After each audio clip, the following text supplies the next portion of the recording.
A paz do Senhor Jesus a todos. Se o pessoal pegar o celular agora mesmo, sabe, e checar aquele relatório de tempo de tela, a verdade inconveniente vai aparecer ali na mesma hora. Nossa, com certeza. É um susto na maioria das vezes, né? Pois é, um susto total. Porque ali está o registro exato de quem ou o que realmente governa a atenção de uma pessoa no dia a dia.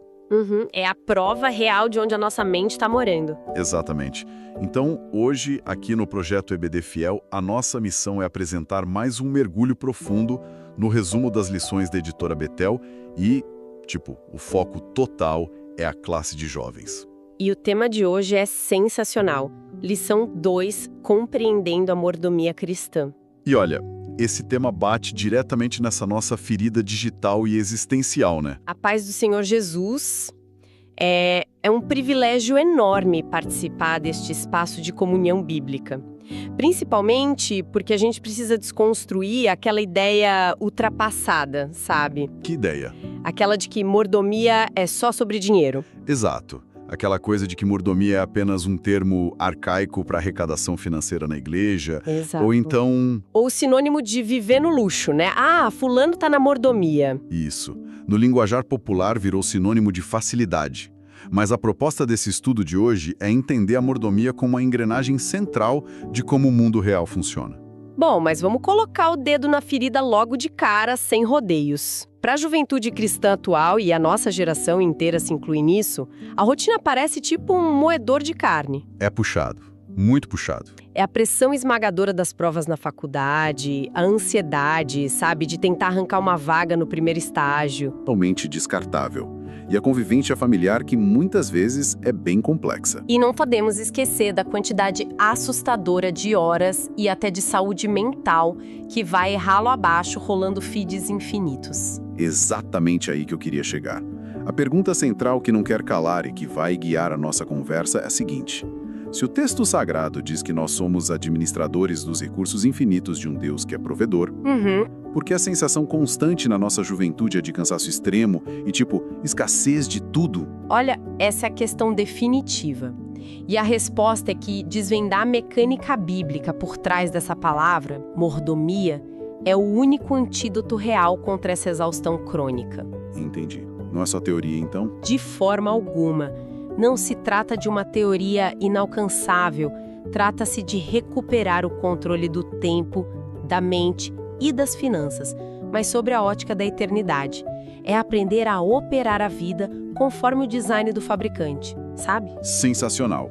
E exatamente por ser um conteúdo de sobrevivência espiritual super prática, o convite que fica para quem acompanha esse material é muito direto. Não guardem isso só para vocês. Exato, não retenham isso. Acompanhem, compartilhem, divulguem o que a gente está discutindo aqui no Instagram, no TikTok, lá no YouTube. Porque o grande propósito do projeto EBD Fiel é justamente fortalecer a escola bíblica dominical, né? Isso. Nós precisamos desesperadamente espalhar a palavra de Deus nesse ambiente digital que está, sufocado por narrativas superficiais. Fortalecer ensino na palavra é muito urgente. A internet entrega ruído incessante o tempo todo.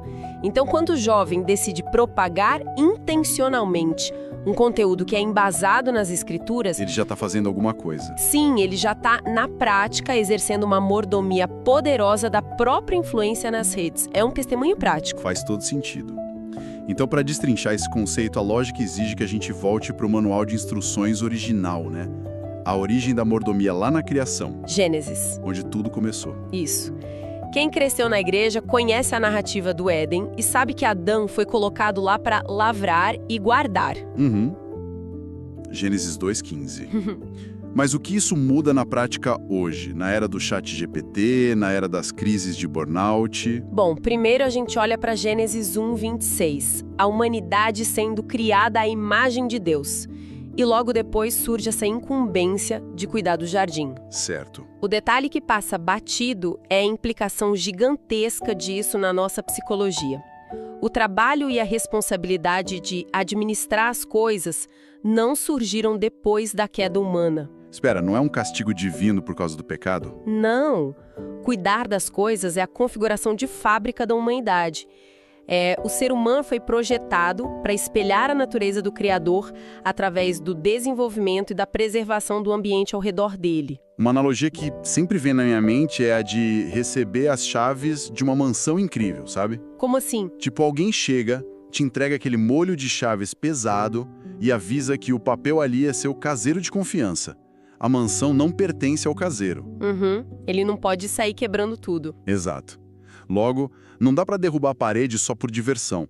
Mas, sendo um pouquinho um advogado do diabo aqui, isso não gera uma pressão psicológica meio insuportável? Em que sentido? A ideia de ter que gerenciar a propriedade de um Deus infinitamente perfeito e exigente não soa meio exaustiva para as pessoas? Olha, soaria assim, como um peso esmagador se o cristão fosse deixado à própria sorte. Mas a compreensão muda de figura quando a gente analisa a mecânica social que o Novo Testamento usa para traduzir isso. E o que o Novo Testamento diz? O apóstolo Paulo, lá em 1 Coríntios 4:2, chama os crentes de dispenseiros do Senhor. O termo no grego original, que foi escrito no primeiro século, é oikonomos. Oikonomos. Isso. E para absorver o impacto real dessa palavra, é necessário entender como a economia greco-romana funcionava naquela época, né? Bom, como era o dia a dia de um oikonomos, então? Não era apenas alguém que organizava a despensa da cozinha. Porque a palavra dispenseiro lembra dispensa, né? Longe disso. O economos frequentemente era um servo ou até um escravo liberto, mas que funcionava na prática como o CEO absoluto de uma imensa propriedade. Caramba, o CEO? Exatamente. O patriarca da família entregava a ele o controle total dos cofres. Ele tinha poder para comprar terras, fechar contratos legais, sabe? Comercializar safras e até gerenciar os outros funcionários. Então era um cargo de um poder colossal. Muito. No entanto, a única métrica de sucesso para o economos não era o excesso de inovação ou ele ficar rico. A métrica era a fidelidade restrita aos propósitos do verdadeiro dono. Agora faz sentido. É por isso que Paulo afirma, de forma muito incisiva, que o que se requer desse dispenseiro é que seja encontrado fiel. Cara, essa perspectiva altera completamente a dinâmica. Quer dizer que a fidelidade exigida não é apenas ficar parado, evitando cometer pecados graves. Não mesmo. É uma gestão ativa, né? Corajosa e estratégica do que foi confiado na nossa mão. E isso deságua perfeitamente na lógica de Jesus lá em Lucas 16:10. Aquele texto sobre ser fiel no pouco para ser colocado sobre o muito. Isso. A gente nota muita gente jovem frustrada nas igrejas hoje. Há uma angústia, sabe? Um sentimento de que Deus está atrasado em entregar aquele grande ministério de liderança. Ou então aquela ascensão meteórica na carreira, né? A ansiedade gigante. Pois é. Mas a pergunta incômoda é: como está o trabalho de base desse jovem? Esse é o ponto cego de muita gente. O chamado pouco é, na verdade, o laboratório de simulação e treinamento do reino de Deus. O Senhor afere o nosso caráter nas sombras, naquelas coisas que ninguém está vendo. Nas atitudes do dia a dia. Por exemplo, lá na faculdade, como está a excelência intelectual e a honestidade na hora de fazer um simples trabalho em grupo? O jovem está copiando da internet ou está se dedicando? Nossa, pesou agora, hein? E em casa? Pois é. Dentro de casa, a família sente que pode delegar tarefas domésticas comuns, sabendo que vão ser cumpridas, sem murmuração contínua. E na igreja local a mesma coisa, né? Existe aquela disposição genuína para organizar as cadeiras, verificar a limpeza do espaço, recepcionar quem chega, sem que o pastor ou líder precise ficar implorando. Exato. A lei espiritual é imutável, sabe? A autoridade sobre o muito só é concedida depois da aprovação nesse teste diário das pequenas coisas invisíveis. E diante dessa clareza sobre a nossa função de administrador, o passo seguinte, que a lição traz, é analisar o nosso inventário. O que a gente está administrando, né? Sim, o que exatamente compõe as dimensões dessa mordomia cristã. E é impossível fugir da primeira dimensão, que é aquela que sempre pesa no bolso, os recursos materiais. O bolso. O texto bíblico não deixa qualquer espaço para mal-entendidos nessa área. Salmos 24, verso 1, é a escritura de posse indiscutível. Do Senhor é a terra e a sua plenitude, o mundo e aqueles que nele habitam. Uhum. E Hebreus 1:3 ainda expande isso. Sim, Hebreus declara que Cristo sustenta todas as coisas pela palavra do seu poder. A premissa teológica aqui é que Deus não agiu como um relojoeiro distante, que deu corda no universo e foi embora descansar. Ele está ativo. Ele é o sustentador contínuo e o proprietário legal e ativo de cada recurso financeiro que existe. Mas vamos trazer essa teologia toda que é grandiosa para a dureza do nosso dia a dia aqui. Vamos lá! Pensa na realidade de um jovem universitário vivendo com o dinheiro do seu primeiro estágio. Aquela bolsa auxílio escassa que mal cobre a passagem do ônibus e o lanche. É a realidade de muitos, né? Exigir que alguém que vive no limite financeiro pense em dízimos, em ofertas, em generosidade, parece quase insensível numa primeira análise. Principalmente no cenário atual. Especialmente hoje. O algoritmo de toda a plataforma é desenhado para gritar na nossa cara. A felicidade está em comprar esse tênis. A sua aceitação social depende de assinar esse novo serviço de streaming. É uma avalanche, né? Sim.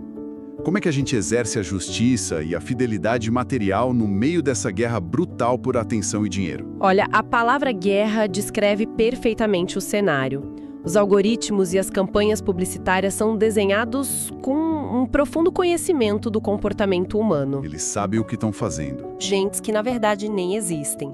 E qual é a saída? O antídoto para essa máquina constante de insatisfação não é apenas ter força de vontade. É a prática quase mecânica da mordomia que as escrituras ensinam. Como assim, na prática? Quando aquele jovem decide separar e honrar a Deus com as primícias daquele estágio suado, ele está fisicamente quebrando o domínio do materialismo sobre a própria mente. Nossa, é um ato de resistência. Total. O ato de contribuir com um dízimo ou oferta serve como um lembrete físico e brutal para o próprio cérebro dele de que a segurança da vida dele não vem daquela marca de roupas, mas sim do sustentador do universo. Isso significa que a prática da generosidade atua como uma barreira de proteção psicológica contra o consumismo desenfreado. Exatamente isso. A generosidade deixa de ser lida como um imposto religioso, sabe? E passa a ser vivenciada como um exercício de desprendimento que é libertador. É mudar a chave na mente. Envolve assumir a responsabilidade de contribuir com pequenas contas em casa para honrar os pais e manter a alegria em financiar a expansão da obra, sempre com a confiança de que o dono da casa jamais vai falhar em suprir as necessidades do seu economos fiel. Sensacional. E isso acaba empurrando a gente de forma inescapável para a segunda dimensão da lição, que pode ser considerada ainda mais sensível do que o dinheiro. A gestão do tempo e dos talentos, né? Isso mesmo, porque pensa bem, um erro financeiro a gente ainda pode recuperar com alguns meses de economia, mas uma hora que você desperdiçou, essa jamais vai voltar. Nunca mais. A lição até utiliza Eclesiastes 3:1, que evidencia que tudo tem o seu tempo determinado. E o peso de Mateus 6,33, né? Que direciona a buscar em primeiro lugar o reino. O tempo é o recurso mais democrático que existe e, ao mesmo tempo, mais implacável que a gente possui. Ele não pode ser acumulado numa conta poupança para uso futuro. Ele só pode ser gasto no presente. Todos nós temos 24 horas. Exato. Portanto, a alocação dessas horas revela quais são as lealdades mais profundas do coração humano. A ordem de Jesus em Mateus para priorizar a justiça do reino estabelece uma hierarquia de prioridades absoluta, que é o que deve governar a nossa agenda. O desafio é encarar de frente aquela desculpa clássica. É muito comum a gente ouvir o discurso: nossa, minha rotina é tão corrida que eu não consigo ler a Bíblia, ou eu não consigo parar uns minutos para orar com foco. Mas aí você vai ver o celular da pessoa? Exato. As estatísticas de uso de tela do celular frequentemente revelam que horas a fio foram dedicadas passivamente a assistir vídeos curtos, rolando feed sem qualquer propósito. É a armadilha do entretenimento. Então, o diagnóstico real não é a falta de tempo. É a submissão voluntária ao entretenimento em detrimento da busca pelo Criador. O que é necessário para reverter esse quadro mecânico de desperdício? Reverter esse cenário exige a retomada intencional do domínio próprio, que, lembrando bem, é um fruto do Espírito Santo. As redes sociais oferecem pequenas doses de dopamina sem exigir nenhum esforço cognitivo. E isso cria um ciclo de dependência. A mordomia cristã exige o oposto. Exige um esforço deliberado, né? Exige. Gerenciar bem o tempo significa estudar com excelência para honrar a Deus com a sua futura profissão. Significa proteger o horário de sono para zelar pelo corpo físico que ele te deu. Nossa, dormir bem é mordomia. Sim. E, de forma essencial, significa entregar atenção plena e presencial aos familiares. Não apenas entregar para a família, sabe, os restos de atenção de uma mente completamente sugada e esgotada pelas telas luminosas. E isso se conecta diretamente com a administração dos talentos também, correto?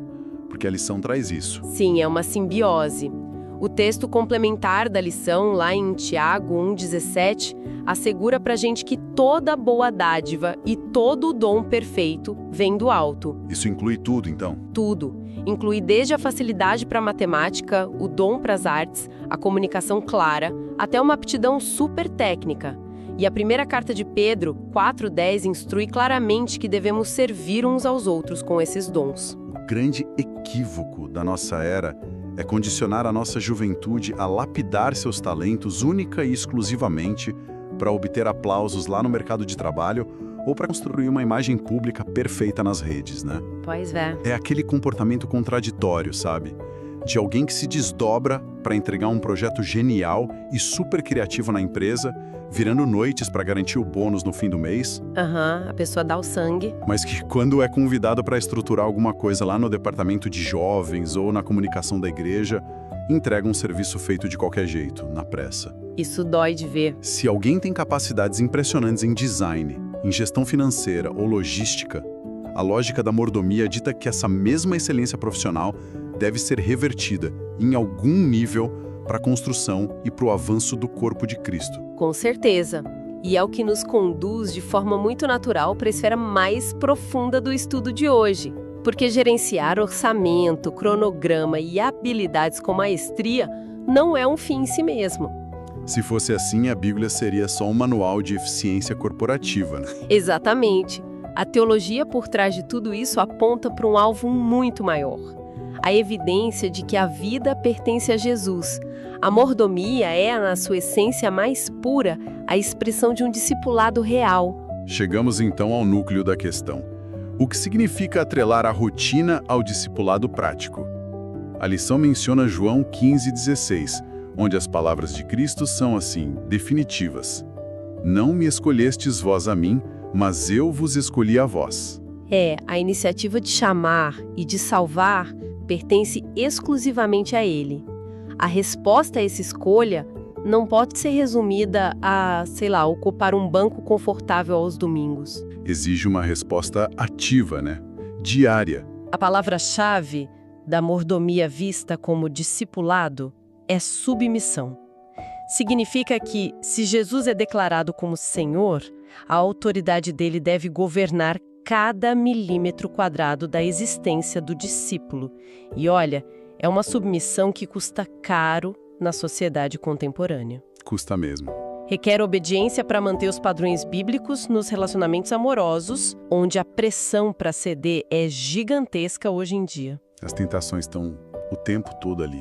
Requer sabedoria cirúrgica para selecionar amizades que não corroam a sua fé. E dentro de casa, muitas vezes, exige a difícil tarefa de ser pacificador, de manter a integridade cristã em um ambiente familiar que conhece todas as nossas falhas. Onde é mais difícil ser crente é em casa, né?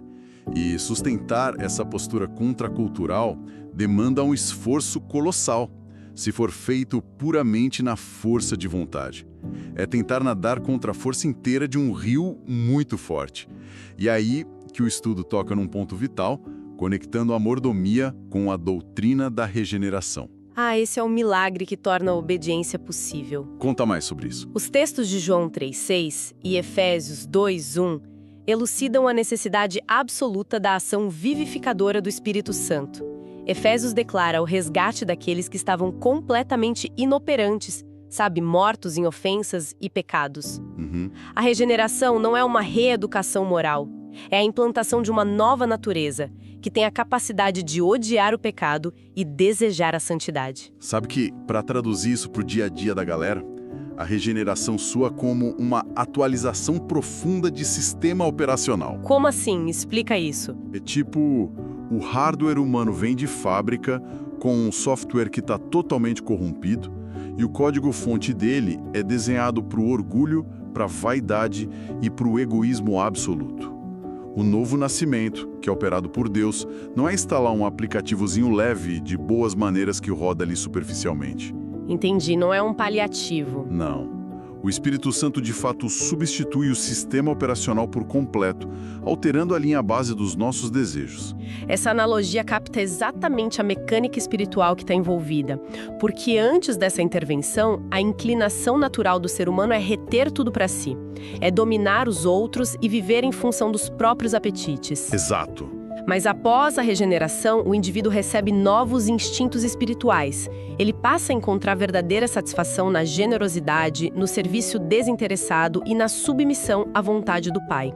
A fidelidade do mordomo passa a fluir organicamente dessa nova configuração interna. Que nos lança uma pergunta que gera um autoexame muito sério em quem está ouvindo. Como a minha agenda apertada da semana, ou a paciência que eu decido ter com aquele colega difícil lá na universidade, serve como prova irrefutável de que o meu sistema foi de fato atualizado pelo novo nascimento. A lição nos oferece um subsídio maravilhoso do educador para responder a essa exata questão. O material cita uma reflexão profunda do bispo Abner Ferreira. Ele levanta uma premissa filosófica muito interessante. Qual é? Ele diz: se o Criador sempre foi perfeito, plenamente realizado e autossuficiente desde a eternidade passada, por qual motivo ele decidiu arquitetar e trazer à existência todo o universo material e a própria raça humana? Um questionamento de peso. Qual é a conclusão lógica? A conclusão é que ele criou para poder revelar a sua glória. Na vastidão do cosmos material, nós observamos a mente inteligente do Criador através da precisão matemática e do poder das estrelas. No entanto, no cenário da nossa sociedade corrompida de hoje, como é que as pessoas que não leem a Bíblia conseguem conhecer o caráter misericordioso e justo desse Deus que é invisível? Através de nós. A resposta é essa, através das ações dos crentes regenerados. O mundo observa as pessoas por aquilo que elas falam e executam. Quando o discípulo demonstra excelência ética no trabalho, recusando uma vantagem lícita, quando cuida do corpo, ou quando oferece compaixão no ambiente super competitivo da faculdade, ele não está meramente demonstrando que tem educação. Ele está revelando a face do próprio Deus para uma sociedade imersa em trevas de confusão. Olha, essa conclusão expande a mente. Isso atesta que as coisas mais rotineiras e burocráticas, tipo o controle das planilhas financeiras, a recusa de entrar numa rodinha de fofoca no trabalho, ou até o horário em que se vai dormir para render bem nos estudos amanhã, tudo isso possui uma carga profundamente espiritual. Tudo está conectado. A nossa atuação como administradores se torna, em última instância, a grande vitrine por onde a sociedade enxerga quem é o verdadeiro dono de tudo. Perfeitamente. A glória insondável de Deus ganha contornos visíveis e práticos nas atitudes diárias de um mordomo fiel que compreendeu o peso e a honra da sua vocação. Que percurso valioso nós trilhamos no estudo de hoje. A síntese de tudo que a gente desempacotou aqui é libertadora, mas também é desafiadora na mesma medida. Fica cristalino que a mordomia cristã não é uma gavetinha religiosa que se abre por algumas horas no culto de domingo e depois é trancado o resto da semana. De jeito nenhum. Ela não se limita a tarefas institucionais lá na igreja local. Pelo contrário, ela é o princípio ordenador que molda de forma assim agressiva e intencional todas as esferas da nossa existência. Desde o esforço mental na carteira da universidade, passando pela disciplina na hora de gastar o salário, até aquele ato solitário de decidir em qual link clicar quando ninguém mais está olhando. É a manifestação visível da operação transformadora do Espírito Santo. É isso. E a mensagem pastoral de encorajamento para toda a juventude e para todos que nos acompanham aqui é para não recuarem. A teologia precisa calçar os sapatos e ir para a rua. Viver isso na prática. Perseverem nessa caminhada de fidelidade. O conhecimento bíblico que a gente conversou aqui precisa ser levado para o trânsito congestionado de amanhã de manhã. Para o ônibus lotado, né? Sim, para a pressão implacável do mercado de trabalho e para o interior das casas de vocês, cultivando a paz em família. O objetivo é viver com a dignidade e a responsabilidade de verdadeiros discípulos que anseiam por ouvir do Mestre aquelas palavras: bem-estar, servo bom e fiel. Amém. E para não encerrarmos sem um momento de confronto saudável, eu quero deixar um pensamento provocativo, uma reflexão meio árida para ser processada nos próximos dias pela galera. Manda. Nós mergulhamos fundo nos mecanismos de como administrar com maestria os recursos materiais, as habilidades e o tempo. Mas enquanto tudo isso repousa seguro sob o nosso alcance e controle. É fácil quando tá na mão. Mas talvez, apenas talvez, o teste definitivo e mais assustador da nossa mordomia cristã não seja realizado na abundância da boa gestão. E se a verdadeira prova de fogo for revelada no exato instante em que Deus, agindo em absoluta soberania como dono legítimo de tudo, decidir tomar de volta um desses recursos? Nossa. Seja o fim doloroso de um ciclo profissional, sabe? A porta de uma grande oportunidade que é fechada de forma abrupta, ou a surpresa amarga da perda de saúde e vigor físico. A resposta imediata do nosso coração e da mente no momento da perda profunda desmascara a verdade. Verdade. Revela quem a gente acha que é. Desmascara se a postura que a gente adotou sempre foi a de um mero caseiro que devolve submisso o que pertence ao proprietário. Ou se, de forma sutil, o engano tomou conta e surgiu a ilusão de ser o dono absoluto do próprio destino. A reflexão fica em aberto. É o tipo de confronto necessário que calibra o nosso espírito, né?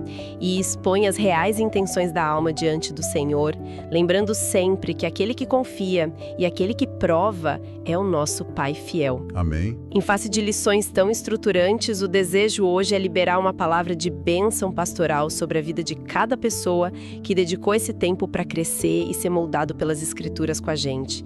Que a trajetória acadêmica e profissional da juventude que está ouvindo seja coroada com a sabedoria que vem do alto e com uma retidão que silencie qualquer opositor. Que o desenvolvimento espiritual ganhe raízes muito profundas, gerando frutos de amor, alegria e domínio próprio. Glória a Deus. E que a graça redentora do Senhor capacite mentes e corações para brilharem intensamente como administradores fiéis e inabaláveis do reino de Deus. Um imenso agradecimento a todo mundo que fez companhia ao longo de mais este mergulho na palavra. É isso aí. A jornada de conhecimento está num ritmo bem acelerado e os desdobramentos continuam. Quem acompanha o projeto sabe que a fundação de hoje prepara o terreno para algo ainda mais prático. O tema do próximo encontro já está no horizonte, então anotem aí. Lição 3, a mordomia da natureza. As reflexões que vêm na sequência vão surpreender muito pela urgência do tema no mundo em que a gente vive. Será, sem dúvida alguma, um momento de muito aprendizado e quebra de paradigmas. Fiquem firmes. EBD Fiel, fiel à palavra.